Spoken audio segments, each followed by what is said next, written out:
నమస్తే, welcome to Raj news.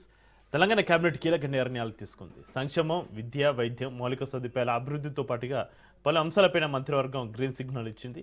VBG Ramji పథకాన్ని రాష్ట్రంలో అమలు చేయాలని నిర్ణయించిన కేబినెట్ పథకం పేరును రాష్ట్రాల అభిప్రాయాలకు భిన్నంగా మార్చారంటూ న్యాయ పోరాటానికి సిద్ధమైంది. ఇప్పటికే కేబినెట్ సబ్ కమిటీ సమర్పించిన నివేదికపైన సుదీర్ఘంగా చర్చించిన అనంతరం పేరు మార్పు అంశంపైన సుప్రీంకోర్టును ఆశ్రయించాలని నిర్ణయించినట్లుగా మంత్రి పొంగులేటి వెల్లడించారు.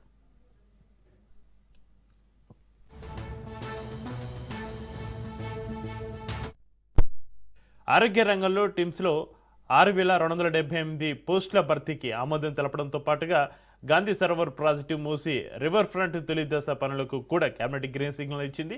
7,345 కోట్లతోటి తొలి దశ పనులు చేపట్టాలని, 21 కిలోమీటర్ల మేర మూసి నది సుందరీకరణ చేపట్టాలని నిర్ణయించింది. విద్యారంగంలోని కీలక నిర్ణయాలు తీసుకున్న ప్రభుత్వం నవోదయ విద్యాలయాల కోసం 2 చోట్ల ప్రభుత్వ భూముల్ని కేటాయించింది. పాఠశాలలు, జూనియర్ కాలేజీలలో విద్యార్థులతో పాటుగా ఉపాధ్యాయులు, సిబ్బందికి కూడా అల్పాహారం, మధ్యాహ్నం భోజనం అందించాలని నిర్ణయించింది.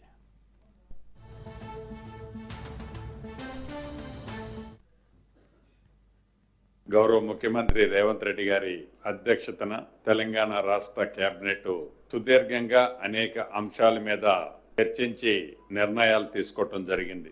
ప్రధానంగా కేంద్ర ప్రభుత్వం ఏదైతే ఆనాడు యూపీఏ గవర్నమెంట్లో కీర్తిశేషులు భారత ప్రధాని మన్మోహన్ సింగ్ గారి ప్రధానమంత్రిగా ఉన్నప్పుడు ఉద్యోగ భద్రత, కార్మికులకు భద్రత కల్పించాలని ఆనాడు యూపీఏ ప్రభుత్వం దేశవ్యాప్తంగా పేదవాళ్లు మెచ్చే విధంగా ఉపాధి హామీ కార్యక్రమాన్ని ఆనాడు యూపీఏ ప్రభుత్వం అన్ని రాష్ట్ర ప్రభుత్వాలు ఆమోదించే విధంగా ఆనాడు 2006లో ఏర్పాటు చేయడం జరిగింది.